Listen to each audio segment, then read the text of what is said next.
الشیطان الرجیم بسم اللہ الرحمن الرحیم الحمد للہ علی ما انعم وله الشکر علی ما الہم والثناء بما قدم من عموم نعم ابتدأها وسبوق آلاء اسداها وتمام منن والاها والصلاة والسلام والتحیة والإکرام على صاحب السکینہ والمدفون بالمدینہ والمنصور المؤید الذي اسمه في السماوات احمد وفي الارضین ابو القاسم محمد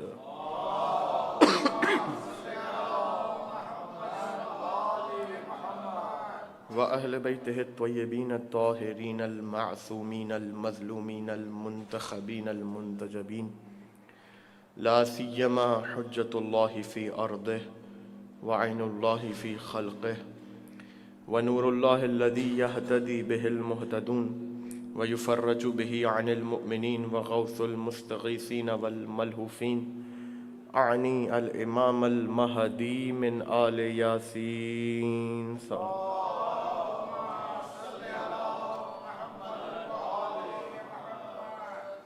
واللعنة الدائمة الأعدائهم أجمعين من الآن إلى قيام يوم الدين أما بعد فقد قال الله في محكم كتابه المبين بسم الله الرحمن الرحيم وأن هذا صراطي مستقيما فاتبعوه ولا تتبعوا السبل فتفرق بكم عن سبيله ذلكم وصاكم به لعلكم تتقون صلوات پڑھیں محمد وآل محمد پر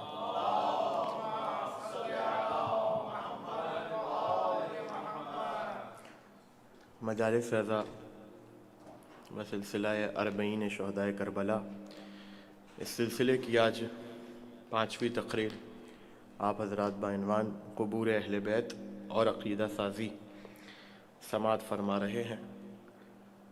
عقیدہ سازی یعنی عقیدہ بنانا، یقین پیدا کرنا، یہ جہاں دنیا قرآن و حدیث کے ذریعے سے امت کو بہکانے کی کوشش کر رہی تھی، وہیں اہل بیت نے اپنی قبر کی طرف لوگوں کو متوجہ کیا، یہاں آؤ، یہاں تمہارے عقیدے بن جائیں گے۔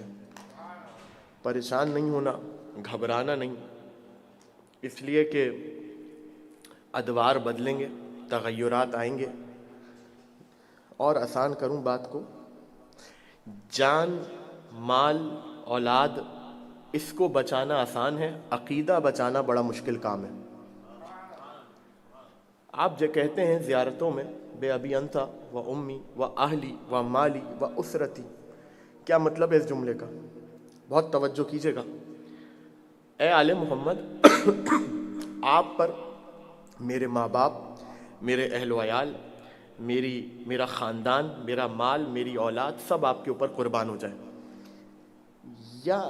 یا تو انسان اس جملے کی حقیقت کو سمجھے کہ یہ جملہ در حقیقت ہے کیا، یا پھر اس جملے کو آل محمد کی بارگاہ میں کہنا چھوڑ دے۔ بہت توجہ کیجیے گا، بزرگ یقیناً مجھ سے بہتر جانتے، جوانوں کو متوجہ کر رہا ہوں۔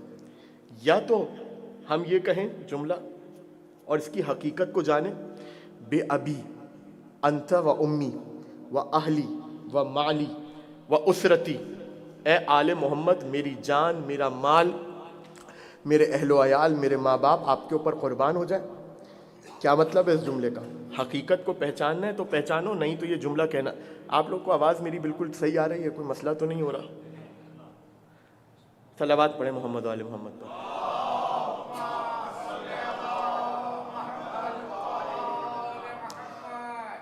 آپ پر میری تمام چیزیں قربان، یعنی جہاں آل محمد سامنے آ جائیں وہاں پہ نہ اہل و عیال دیکھے جاتے ہیں، نہ خاندان دیکھا جاتا ہے، نہ اولاد دیکھی جاتی ہے، نہ مال دیکھا جاتا ہے۔ ایسی کئی مثالیں ہیں، مجھے نہیں معلوم کہ آپ کے سامنے گزری نہیں گزری، یقیناً جانتے آپ بھی ہوں گے۔ امام تقی علیہ الصلوۃ والسلام کی شب شہادت آئی، اللہم صلی علی محمد وآل محمد۔ ایک مثال دے رہا ہوں تاکہ بات سمجھ میں آ جائے۔ شیعہ گھرانے میں ولیمہ ہو رہا ہے، شب شہادت۔ سوال ہوا کہ بھائی کیوں، آج تو شب شہادت ہے، کہنے لگے مولانا بکنگ کروائی ہوئی تھی, 50,000 ضائع ہو جاتا ہے اگر اس دن ولیمہ نہ کرتے. آپ جب آل محمد پر اپنے 50,000 قربان نہیں کر سکتے تو کس منہ سے کہہ رہے ہیں کہ میرے ماں باپ آپ کے اوپر قربان ہو جائیں؟ کچھ سمجھ میں آ رہی ہے اس جملے کی حق؟ دیکھیں یہ ہے آل محمد کا فلسفہ. یہاں آل محمد آپ کو لا کے متوجہ کر رہے ہیں. اچھا پروردگار, اے آل محمد, اے چہاردہ معصومین, اے پنجتن پاک, ماں باپ میرے, مال میرا, خاندان میرا, اسرت میری قربان کر دوں آپ کے اوپر, کیوں؟ کچھ سمجھ میں آ رہا ہے کہاں تک بات جا رہی ہے؟ بے ابی انت و امی, آپ کے اوپر میرے ماں باپ قربان ہو جائیں. یہ جملہ میں اور آپ ایک دوسرے کو کہہ نہیں سکتے. کیوں نہیں کہہ سکتے؟ کوئی کسی کے لیے اپنے 50 روپے برباد کرنے کے لیے تیار نہیں ہوتا. یہاں پر اتنا بڑا جملہ, آپ کے اوپر میرے ماں باپ قربان, آپ کے اوپر میرا خاندان قربان, آپ کے اوپر مال قربان, آپ کے اوپر میری اولاد قربان. کیوں قربان؟ یہ ساری چیزیں میری ہیں آل محمد, آپ کے لیے کیوں قربان کر دوں؟ سمجھیے گا, یہ ماں باپ. امام فرما رہے ہیں کہ اب عجیب جملہ ہے, سنیے گا. من وجد برد حبنا فی قلبہ فلیکثر الدعاء لامہ. تم میں سے جب بھی کوئی ہماری ولایت کی ٹھنڈک کو ہم اپنے دل میں محسوس کرے, اپنی ماں کو کثرت سے دعائیں دے. کیوں؟ اس لیے کہ تمہاری ماں نے تمہارے باپ کے ساتھ خیانت نہیں کی.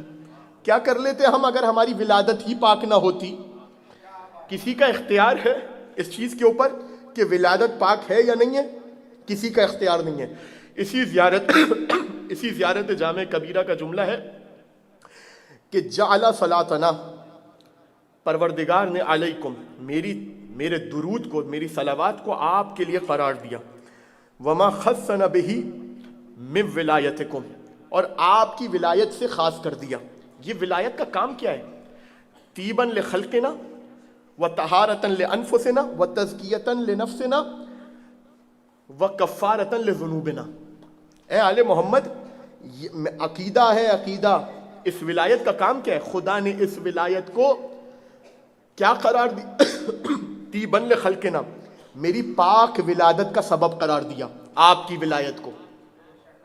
میرے تزکیہ نفس کا سبب قرار دیا آپ کی ولایت کو, اور میرے گناہوں کا کفارہ قرار دیا آپ کی ولایت کو. کیا مطلب ہوا آپ کی ولایت کو؟ بہت توجہ کیجئے گا. آل محمد کی ولایت کیا ہے؟ ہماری زندگیوں میں آل محمد کی ولایت کیا ہے؟ سورج کو پلٹا دینا, چاند کو 2 نیم کر دینا. تفصیل کا وقت نہیں ہے, جملہ بس سنیے اور آگے بڑھوں گا.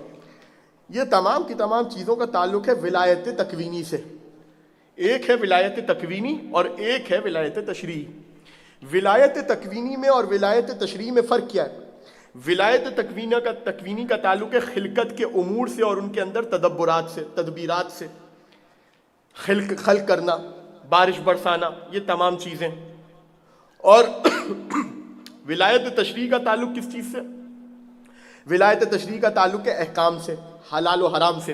یعنی خدا جس چیز کو حلال قرار دے دے اس کو کوئی حرام نہیں کر سکتا, اور جسے حرام قرار دے دے اسے کوئی حلال نہیں کر سکتا. اور آسان کروں, ولایت تکوینی میں صلوات پڑھیں محمد وآل محمد.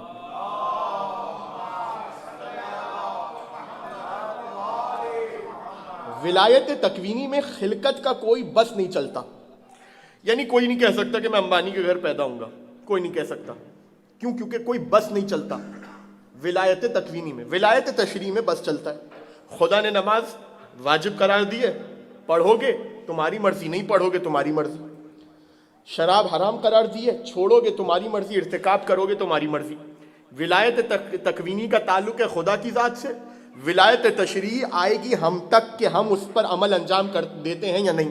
آسان کروں مثال کے ذریعے, رسول کسی درخت کو اشارہ کریں اور وہ درخت چلتا ہوا آ جائے, درخت ذی عقل نہیں ہے, درخت ذی شعور نہیں ہے. رسول کے اشارے پر اگر درخت چلتا ہوا آ جائے, یہ ہے ولایت تکوینی. اور رسول مسلمانوں کو آواز دیں, وہ الٹے پاؤں بھاگنا شروع کر دیں, یہ ہے ولایت تشریعی. فرق سمجھ میں آ گیا دونوں کا؟ یعنی ولایت تکوینی میں کسی کا کوئی بس نہیں چلتا. ولایت تشریعی ہے کہ جس میں انسان کا بس چلتا ہے، چاہے تو انجام دے، چاہے تو انجام نہ دے۔ پتہ نہیں بات کہاں تک جائے گی، لیکن اب چونکہ مرحلہ ہے تو آپ کے حوالے کروں۔ اب انشاءاللہ آگے والی گفتگو میں، آگے کی گفتگو میں اس کے اوپر بھی گفتگو ہوگی، بات ہوگی، لیکن آج صرف اشارہ کرنا چاہتا ہوں تاکہ سمجھ میں آ جائے۔ قرآن مجید کی آیات کو اٹھا کر دیکھیے، کہیں آپ کو ولایت تکوینی جلوہ فگر نظر آئے گی، کہیں ولایت تشریعی جلوہ فگر نظر آئے گی، لیکن قرآن مجید کی ایک آیت ایسی ہے کہ جس پہ پروردگار نے ولایت تکوینی کو بھی دکھایا، ولایت تشریعی کو بھی دکھایا۔ توجہ کیجیے گا، وہ کون سی آیت ہے؟ اذا سویتہ ونفخت فیہ من روحی فقعوا لہ ساجدین۔ اے فرشتوں، جب میں آدم کے پتلے کو بنا لوں اور اس کے اندر روح کو پھونک دوں تو تم سب سجدے میں چلے جانا۔ آدم کو بنانا اور آدم کے اندر روح کو پھونکنا ولایت تکوینی ہے، آدم کو سجدے کا حکم دینا ولایت تشریعی ہے۔ سمجھ میں آئی آیت؟ دو جملے ہیں اور ان دونوں جملوں میں خدا نے اپنی ولایت تکوینی بھی دکھائی، ولایت تشریعی بھی دکھائی۔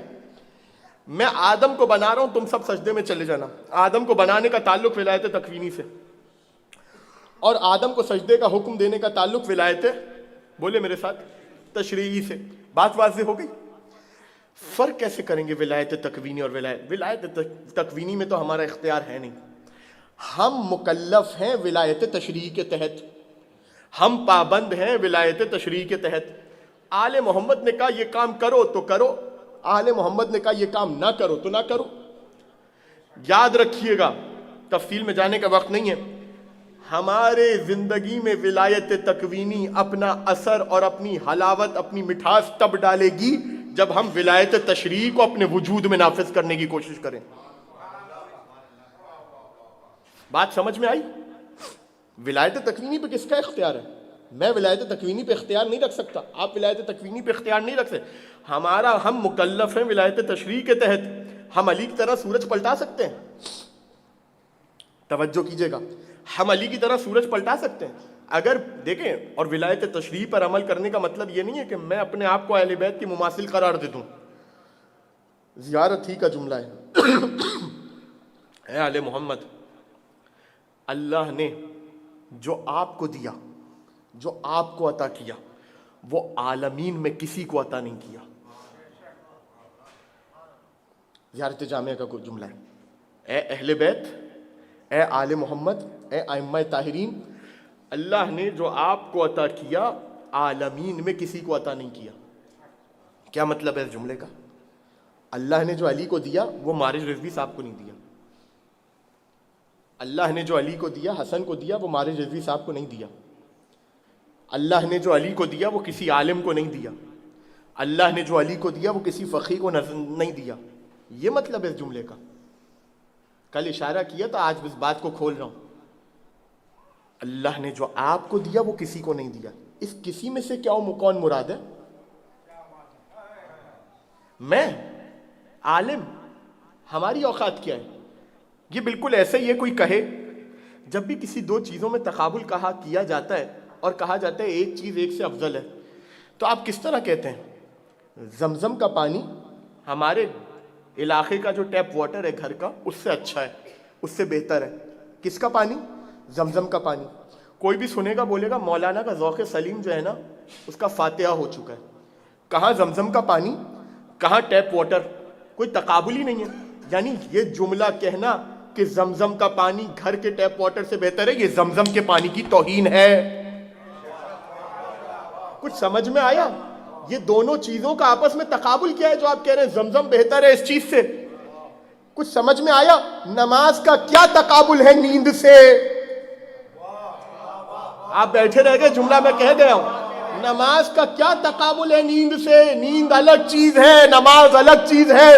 یہ جملہ بتا رہا ہے کہ اس جملے کے کہنے والے کا تعلق نہ نماز سے ہے نہ دین سے ہے، اس کا تعلق ہی نہیں ہے دین سے۔ کوئی تقابل ہے تو کس کی بات ہو رہی ہے؟ اے علی جو اللہ نے آپ کو دیا وہ کسی کو نہیں دیا، اے حسن جو اللہ نے آپ کو دیا وہ کسی کو نہیں دیا، اے حسین جو اللہ نے آپ کو دیا وہ کسی کو نہیں دیا۔ کیا مطلب ہے اس بات سے؟ جو آپ کو دیا وہ کسی کو نہیں دیا. کسی سے مراد مارد رضوی صاحب نہیں ہے, کسی سے مراد کوئی عالم نہیں ہے, کسی سے مراد کوئی فقی نہیں ہے. اس کسی سے مراد ہے آدم, اس کسی سے مراد ہے نوح, اس کسی سے مراد ہے ابراہیم, اس کسی سے مراد ہے موسیٰ. اے علی, جو آپ کو دیا 1,24,000 انبیاء کو نہیں دیا. صلوات پڑھے محمد و آل محمد پر.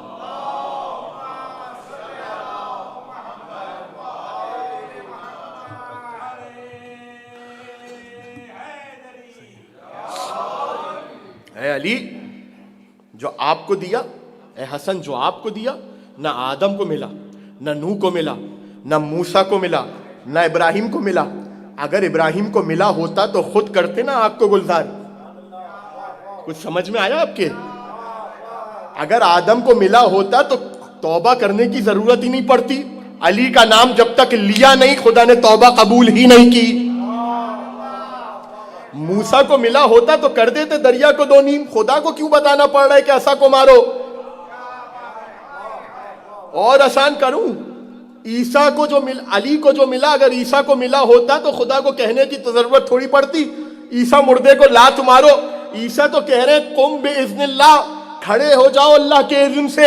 یہ علی ہے جو کہہ رہے ہیں قم باذنی, کھڑے ہو علی کے حکم سے. فرق سمجھ میں آ رہا ہے؟ جو اے علی, جو خدا نے آپ کو دیا وہ کسی کو نہیں دیا, جو آپ کو دیا وہ موسیٰ کو نہیں ملا. جو عالم مراد نہیں ہے یہاں پر, وہ معصوم, ہم غیر معصوم.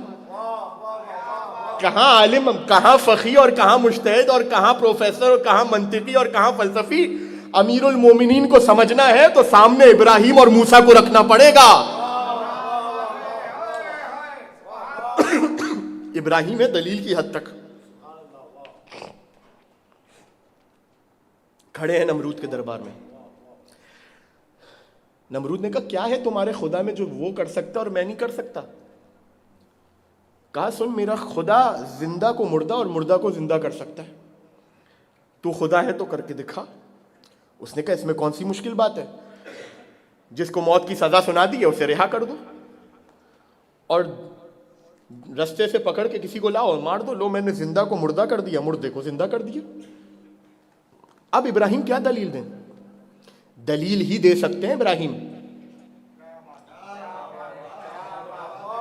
اور اب نفسیاتی مسئلہ یہ ہے کہ ایک دلیل وہ اپنے ہیلے سے, مکر سے, فریب سے, حضرت ابراہیم کی فریب سے باطل کر دی.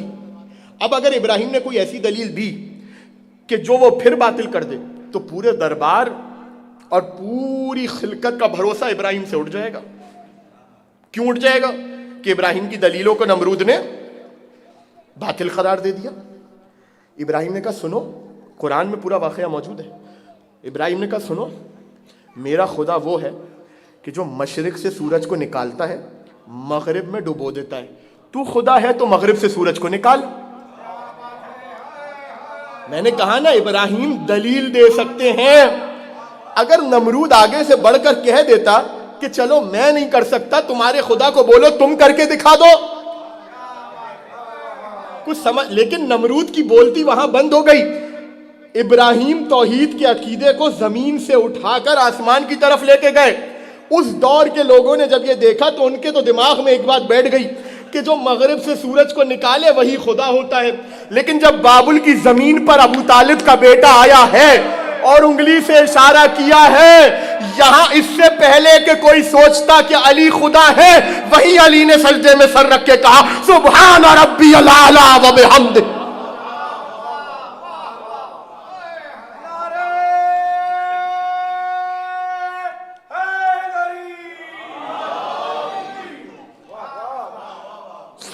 وہیں پر تو جو علی کو ملا ابراہیم کو ملا ہوتا تو ابراہیم بھی سورج کو پلٹاتے, پوری خلقت کو اپنی طرف موڑ لیتے. علی نے کر کے دکھایا کہ جو ابراہیم دعویٰ کر رہے تھے وہ علی ابن ابی طالب کرنے پر قادر ہے. تو کیا مطلب ہوا؟ سوچو, جب خدا کا ولی ایسا ہے تو خدا کیسا ہوگا؟ جب علی ایسا ہے تو خدا کے وَكَفَّارَةً لِذُنُوبِنَا. آگے اس جملے کی طرف واپس, آپ کی ولایت میرے گناہوں کا کفارہ ہے. مطلب